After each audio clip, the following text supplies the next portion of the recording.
Здравствуйте, уважаемые телезрители. Вы смотрите интервью с главой Республики Ингушетия Инузбеком Бамангиревичем Евкуровым. Инузбек Бамангиревич, здравствуйте. Хотелось бы начать с того, что Ингушетия протянула руку помощи сирийскому народу. Более 25 тонн гуманитарной помощи было отправлено из нашей республики в Сирию. Верно ли, что после того, как основной накал боевых действий уже прошел, и на первый план можно уже ставить гуманитарные задачи? Ну, гуманитарные задачи, они были и во время операции, активной фазы операции. Почему? Потому что люди всегда нуждались в этой помощи. И вот эта помощь у нас была уже 5-я, и мы и дальше будем помогать. Это все согласовано и с Министерством иностранных дел Российской, с администрацией президента страны, поэтому помощь дальше будем оказывать. И в последующем, конечно, мы в том числе и помощь доставлять в тех местах, где военнослужащие батальона военной полиции, потому что уроженцы Ингушетии несут службу, чтобы их морально поддержать и помощь нашим людям, я имею в виду, кому мы сочувствуем, жителям Сирии, оказать в этом направлении помощь. Следующий вопрос касается президентских выборов. Остается чуть больше месяца агитационной президентской кампании. И для властей региона, как известно, главная задача – это обеспечить явку избирателей на избирательных участках и безопасность в том числе.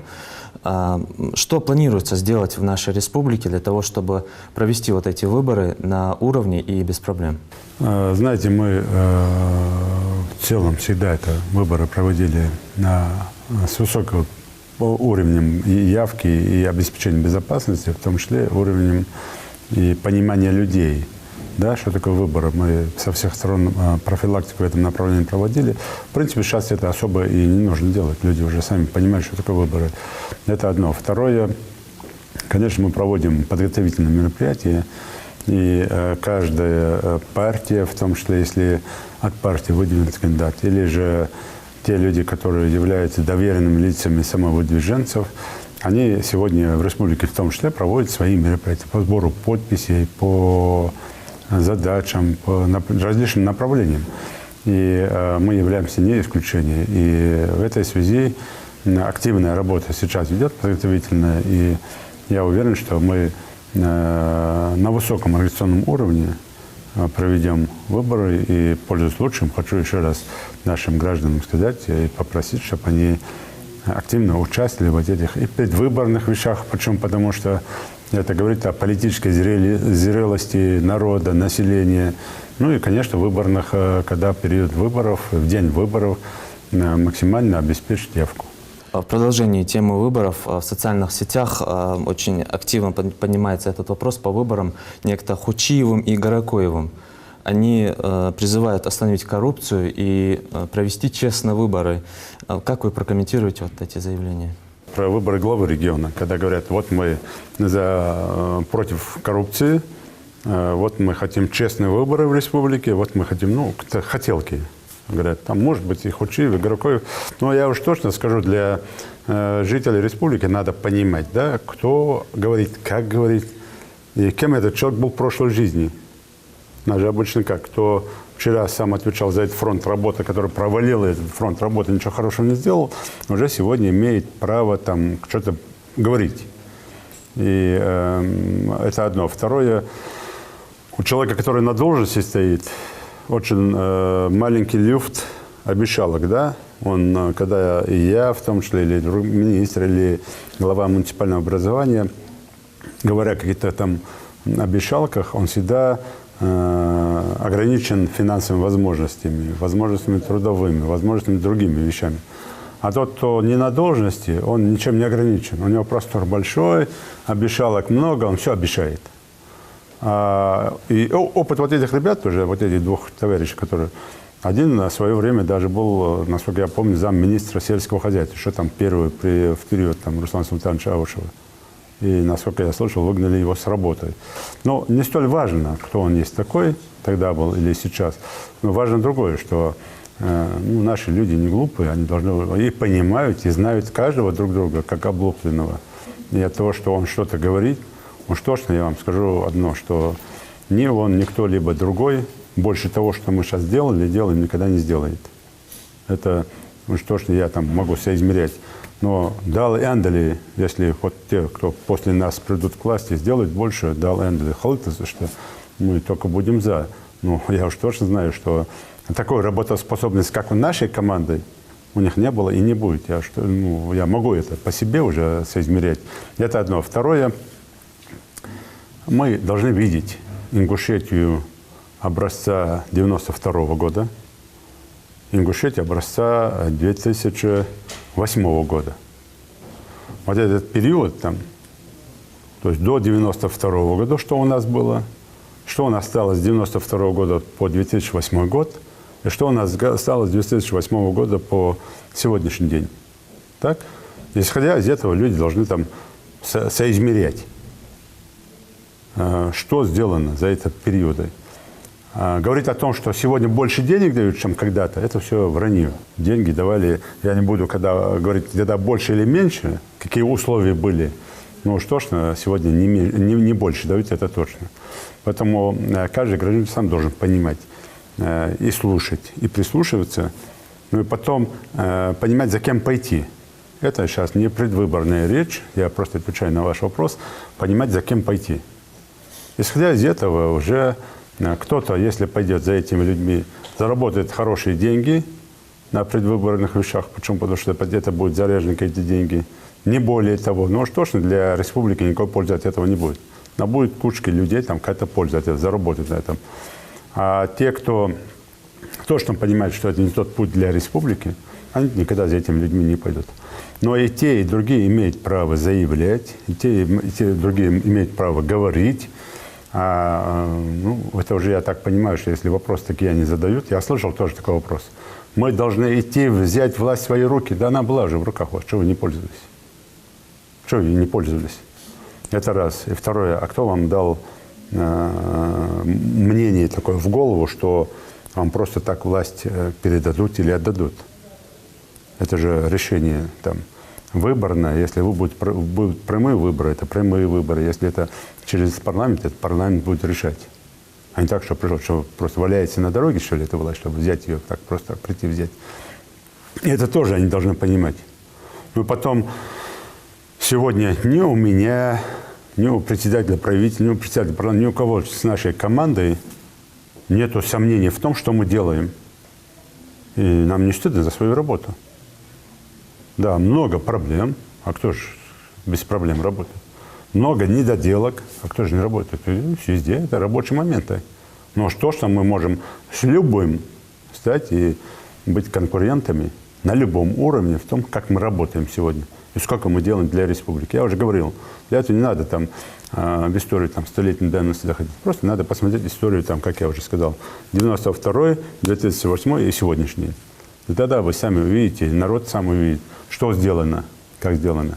А как вы оцениваете работу правоохранительных органов в нашем регионе? Насколько законопослушно население наше сегодня? И изменилось ли отношение населения к людям в форме? Я уже вижу, да, вот эти годы, что мнение меняется.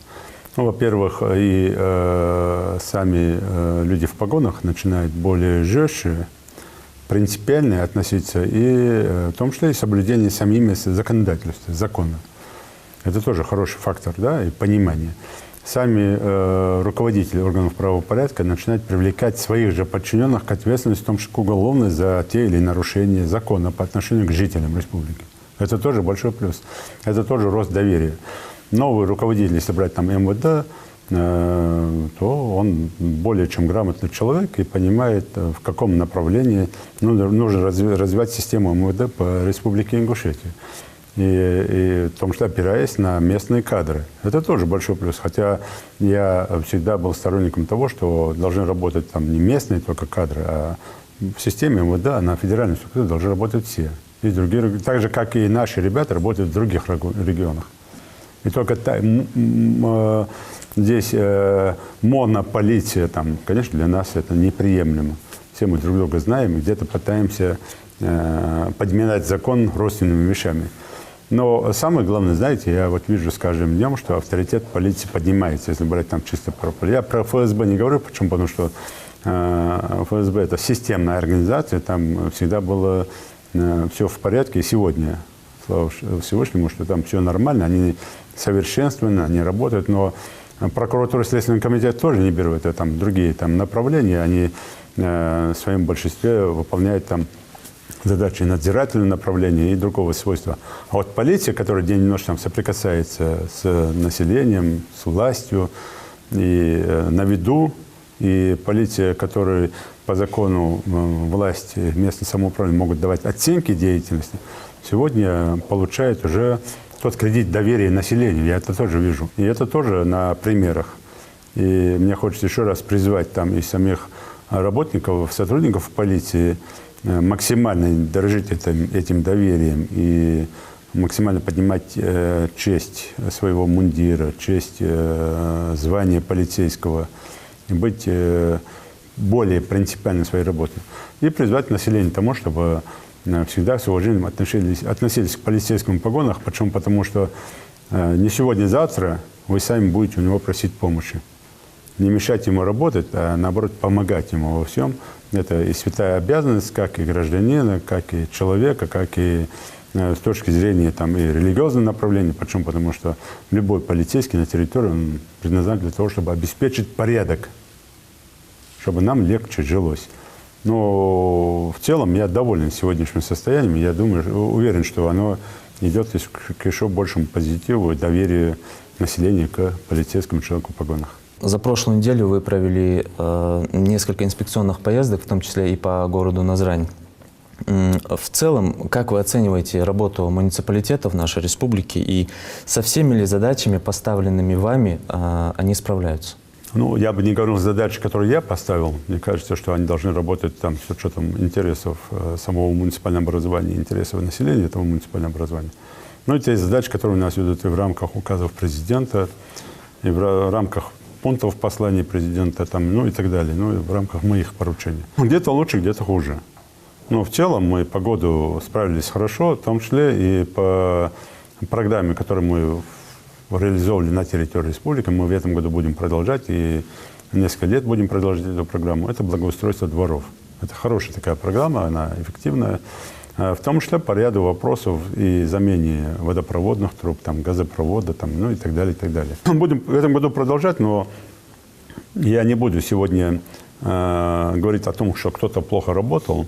Но особо хотел бы все-таки выделить и мэра Назрани, Алихана Тумгова, мэра Магаса, Сичуева, Малгобекский район, и Бетиев Карабула, который только вот начал наоборот, и Сунжийский район. То есть люди работают, стараются делать. Ну, все там старались, работать. Без ошибок нету, но тем не менее, я сегодня в целом доволен нашими главными муниципальных образований и депутатским корпусом, которые совместно делают очень позитивного, очень многого для республики. Новый год только начался, и поэтому хотелось бы узнать, какие социальные и жилые объекты планируется возвести в нашей республике за следующие 12 месяцев. Но в этом году мы много планируем, в том числе и школы, и дошкольные учреждения, и объекты культуры, объекты здравоохранения, объекты спорта. Но в целом объекты инвестиционного направления мы по линии корпорации развития Северного Кавказа получаем это под патронажем и приличным участием и министра по делам Северного Кавказа, и куратор, что лично первый заместитель министра по делам Северного Кавказа. В этом году мы получаем 500 миллионов рублей. В прошлом году мы освоили 500. И по прошлому году мы переходящий объект, это птицекомплекс Южный. В этом году они будут еще 119 миллионов осваивать. И завод алюминиевых профилей РИАК. Он будет сейчас в феврале у нас открываться. Это один из таких первых заводов, наверное, на юге России. Довольно нужный, важный объект. И в этом году, получая 500 миллионов рублей, мы продолжим из этих денег проект птицекомплекса Южный, как я уже сказал. Реконструкция завода кирпичного в районе Яндери, Неон. И еще один завод строим новый в районе завода алюминиевых профилей. Это очень важно, необходимо. Он тоже первый завод на юге. И я думаю, что он хорошую прибыль, хорошую возможность принесет для республики, в том числе. Почему? Потому что к этому заводу будут притянуты регионы Северо-Кавказского федерального округа. Те отходы, которые алюминиевые, которые на переработку, их отправляли раньше за пределы даже округа. А сегодня у нас будет этот свой завод, и все будет сконцентрировано сюда. Это на большое количество рабочих мест, это проекты. Помимо этого у нас есть ряд, в том числе инвестиционных проектов, которые строятся, и мы должны завершить. И ряд экономически важных объектов, социальных, которые переходящие на этот год. И в целом у нас порядка 60 объектов такого направления, масштабного направления появится. Мы планируем в этом году, благодаря вот этим проектам, новым проектам в том числе, создать более 6 тысяч рабочих мест в этом плане. Касательно строительства, сейчас в регионе активно строятся надземные пешеходные переходы. Один можно видеть при въезде в Магаз. А вы будете контролировать качество работы? Ну, там нет особой необходимости контролировать качество работы. Почему? Потому что там фирмы работают уже известные, те, которые там специализированно этим занимаются. Это программа Росавтодора, поэтому они сами контролируют качество. Наша задача проконтролировать дизайн, красоту и сделать его так, ну, наиболее привлекательной. Мы планируем в этом году здесь завершить и в этом же году начать и завершить еще 2, по крайней мере, как минимум, перехода. Это в районе школы Абигу и в районе перекрестка Нестеровская. Но если получится, удастся, в том числе в районе Гамурзиева. Вот в этих местах. А так у нас по федеральной трассе после реконструкции должно быть где-то 6 или 7 надземных переходов и 3 подземных переходов скотопрогона, так называемые. Хотелось бы затронуть тему экономического развития. В республике зафиксирован рост производства АПК и строительства, жилищного строительства. И плюс есть еще информация, что Ингушетия намерена привлечь в свою экономику японские инвестиции. Вот какие инвестиционные проекты нас ждут в 2018 году? Ну, насчет японских не слышал. Наверное, у министра экономики надо будет уточнить. Это раз. Да, иностранные инвестиции мы привлекать будем, и привлекали, и будем над этим дальше работать. Но, опять же, повторюсь, что были больше возможностей по АПК в этом году. Но в любом случае задачу они выполнили. Но все-таки хотелось бы большего, конечно. По промышленному сектору, рост промышленного производства, он, конечно, меня удовлетворяет, и другие сферы тоже. По доходам собственным, в том числе местный бюджет, ну, они план выполнены, но все-таки большой резерв остался. И там надо тоже наработать. Но, опять же, вы знаете, что в прошлом году довольно серьезно обратил и президент страны внимание, и вице-премьер Дмитрий Николаевич Казак, в целом Минфин России, о том, что оптимизация бюджета. И максимально сделать так, чтобы деньги не просто выделялись, а выделялись адресно и конкретно. Поэтому в этом плане мы сейчас тоже оптимизируемся, не ушемляя наших там бюджетников, но делаем все возможное, чтобы оптимизировать бюджет, сделать его более насыщенной, и чтобы у нас денег хватало на то, чтобы не только настроить, но и содержать наши объекты, чтобы мы максимально уходили от дотации федерального центра, хотя, конечно, это в ближайшей перспективе нелегко сделать. По информации Минэкономразвития, наших бизнесменов уже ждут во Франции, Турции и на Ближнем Востоке для заключения договоров, уже конкретных договоров о сотрудничестве. Ожидаете ли вы уже в этом году каких-то, скажем, прорывов на международный рынок? Мы знаем, что в этом году по линии Сада Гигант мы совместно с итальянской компанией будем строить завод по таре. Уже там договоренность есть, и даже сейчас уже находятся наши представители в Италии, работают над этим. И знаем, ряд проектов мы планируем с турецкими компаниями делать. А там дальше уже будет видно, что мы дальше на выходе получим. Хотелось бы, конечно, получить инвесторов по развитию туризма, но и продолжаем мы работать с арабскими государствами, Саудовской Аравией в том числе, по привлечению инвесторов сюда, для того, чтобы или экспорт наших товаров уже непосредственно в арабские страны. Ну, посмотрим на выходе. Но, опять же, повторюсь, что у нас уже есть иностранные инвесторы, которые уже вкладывают и будут вкладывать деньги в развитие Республики Ингушетия. Накануне вы сделали несколько кадровых назначений. Расскажите, с чем они связаны? Нет, я бы не сказал, там какие кадровые назначения. Мы по просьбе самого начальника управления по делам религии заменили там руководителя, назначили Джакиева Ахмеда, хороший парень. Знаешь его, все знают. Не более того. И задачи у управления Союза те же самые, взаимодействие, работа и так далее. Поэтому здесь нет никаких там революционных там назначений. А Котиков Алиев, бывший начальник управления, вернется на свою прежнюю работу в Совете Безопасности. Хотелось бы затронуть тему спорта. В прошлом году в нашей республике успешно прошли 3 чемпионата по альпинизму. И сейчас мы готовимся уже к следующим соревнованиям. Можно ли сказать, что Российская Федерация альпинизма всерьез и надолго прописалась в Ингушетии? И какие у нас есть шансы стать центром российского альпинизма? Ну, я думаю, что, наверное, не скажу, но мы хотим вот это все узаконить. Почему? Потому что наша гора Кязи, она называется в альпинистском выражении Гайконт. Я это тоже задачу поставил. Почему? Потому что некоторые, когда я говорю про это, говорят, вот сказали Кязи не называть, а Гайконт назвать. Нет. Он проходит по всем картотекам, по всем справочникам, по всем спортивным этим вещам. Не только в России, но и за пределами страны, в мире, как Гайконт. Поэтому, конечно, наша Федерация по альпинизму и Министерство спорта должны разработать документы, направить соответствующие структуры и изменить название. И сделать тогда, если Кязи, то в скобках Гайконт, а если сейчас Гайконт, то в скобках Кязи, пока мне это все не поменяется. Почему? Потому что на соревнованиях на гору Кязи там, или там, на площадку Кязи никто не приедет в плане того, что не знает, что это такое. А если это говорят и Гайконт, они уже знают, что это такое. Там уже влюбленная, понятная, советского образца гора. Это раз. Но это уже процесс такой, я думаю, что это не одного месяца процесс. Почему? Потому что нам надо изменения носить там не только там, ну, географические и так далее. Это, я думаю, что это уже и Федерация, и Министерство спорта справится. Но это единственная гора сегодня в нашей стране, на которой может проводить там чемпионаты России. А вы знаете, что это уже вид спорта уже олимпийский. И в этом случае наши всегда чемпионаты России проводились за пределами страны. Наша задача создать условия.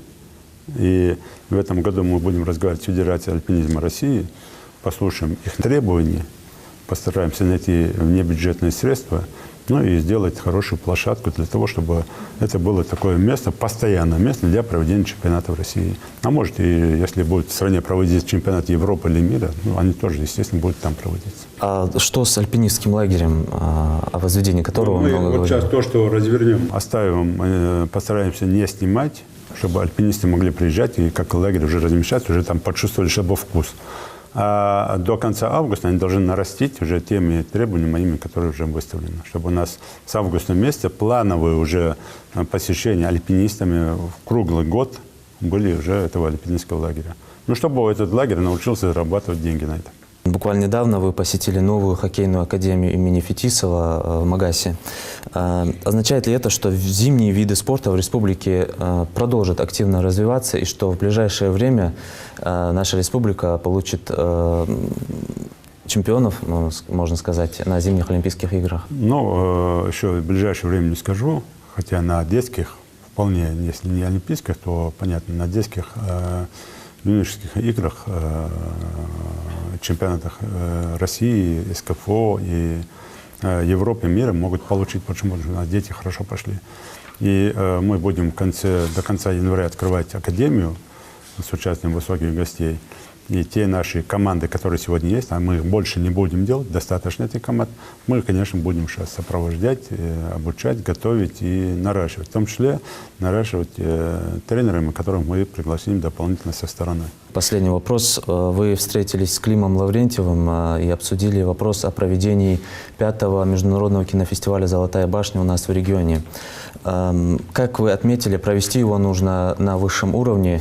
И кинофестиваль поменял площадку проведения, насколько я знаю. Площадку проведения я не знаю, где он поменял проведение, да. У нас будет проходить кинофестиваль, и мы проговорили вопрос о создании кинематографии в республике. Поручение это я дал Министерству культуры, и надеюсь, что в ближайшей перспективе мы эту работу наладим. Я жду только сейчас предложения Минкультуры. Но опять же, надо понимать, что это тоже требует затрат финансовых и отсутствие денег, оно всегда напряжено в плане выполнения вот тех задач, которые есть. Но будем смотреть и внебюджетные источники, где-то там, если в рамках закона нам позволительно, и бюджетные источники, чтобы эту задачу выполнить. Тем более сейчас на встрече молодежи тоже люди молодежь задает вопрос, что они хотят тоже фильмы свои издавать. Я сейчас по ошибке там сказал фильм «Школа», а оказывается, это не «Школа» фильм. Фильм «Школа» это было российского там производства, а здесь был фильм, какой-то там был день одного класса там, или там… История одного класса. История одного класса, да. И поэтому здесь тоже была своя критика. Она больше критика связана с тем, что люди больше сейчас в религиозной сфере пытаются всегда что-то найти в образе там наших артистов, хотя ничего там сверх такого не было, не то, что вообще обычные там дети, что критиковать их. Ну, кому-то хочется, чтобы все ходили там закрытые, кому-то хочется так, кому-то хочется так, а кому-то хочется вообще, чтобы там девочка стояла так, голову опустила, ни голову, ни глаза не поднимала. Каждый, исходя из своего там культурного там направления, там образования там, или понимания, трактует, критикует. Поэтому нашим артистам, детям и ребятам, которые хотят фильмы снимать, надо понимать, что они столкнутся вот с этими проблемами. Каждый по-своему пытается это трактовать, каждый по-своему начинает там понимать, да, вот, или не понимать. Тот, кто вообще это не понимает, он больше критикует даже, чем тот, кто понимает эти вопросы. Спасибо. Юнусбек Баймангиревич, благодарим вас за то, что уделили нам время и ответили на наши вопросы. Уважаемые телезрители, на этом мы завершаем интервью с главой Республики Ингушетия Юнусбеком Баймангиревичем Евкуровым. Всего доброго.